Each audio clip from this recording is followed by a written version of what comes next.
Hello there, how are you? I welcome you to another time with Festus. Today, we are going to talk about something serious, and I want you to be patient to watch this short clip to the end. If you look around you, wherever you are, in any part of the world, you can see that things are changing. There are new signs we are seeing. They are new because we are not used to them. And so, signs are important.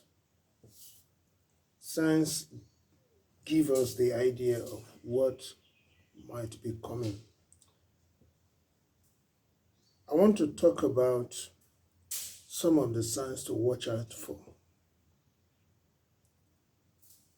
which might show that the end time is winding up. I'm going to look at some beautiful scriptures briefly, and let's compare with what is happening right now. I'm going to read from the Living Bible, 2 Timothy chapter 3, verse 1.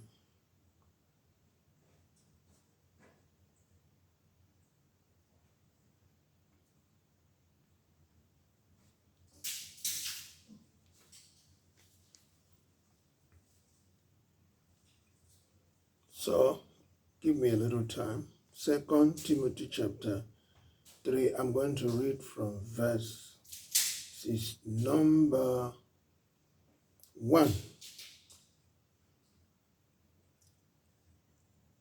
I read, you may as well know this too, Timothy, that in the last days it is going to be very difficult to be a Christian. It's going to be very difficult to be a Christian. That is the first sign that shows the time is winding up. And there's no time like now when it is very difficult to be a true Christian. Verse 2, for people will love only themselves and their money. They will be proud and boastful. So they will love only themselves and money. Can that be a sign of the end of time? Of course, yes. They'll be proud and boastful, sneering at God, disobedient to their parents, ungrateful to them, and thoroughly bad. They will be hard-headed and stubborn and never give in to others. They will be constant liars and troublemakers and will think nothing of immorality. They will be rough and cruel and sneer at those who try to be good. Sneer at those who try to be good. It's one of the nasty signs of the end of time, of course. But it doesn't end there. I'm going to read from verse 5. They will go to church, yes, but they won't really believe anything they hear. Can you see that? Isn't that the sign of the end of time? This was predicted or written several years ago by the Apostle Paul through the Holy Spirit. Listen to it again. It's so interesting. They will go to church, yes, but they won't really believe anything they hear. Don't be taken in by people like that. They are the kind who craftily sneak into other people's home and make friendship with silly sin-burdened women and teach them their new doctrine. That's false prophets taking advantage of those who are religious, who are weak in conscience and can't differentiate their right from their left because they are simpleton. You see, Apostle Peter says they promise them liberty, while they themselves are the servants of all forms of iniquity.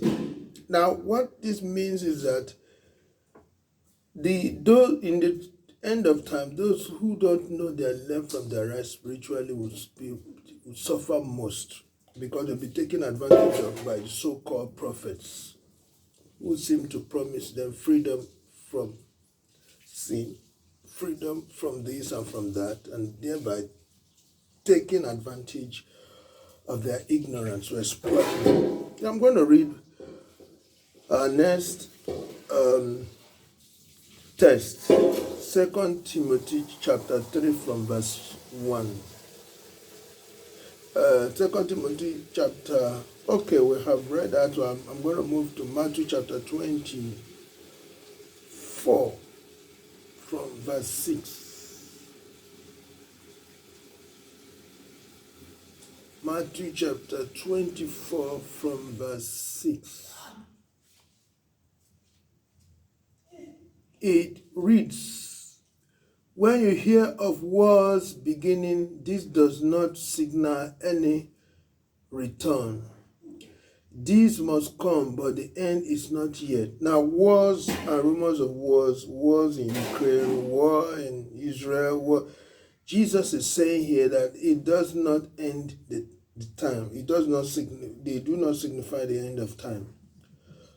But they are signs pointing to that time. But war does not. What Jesus is saying is that war will not end the existence of humanity.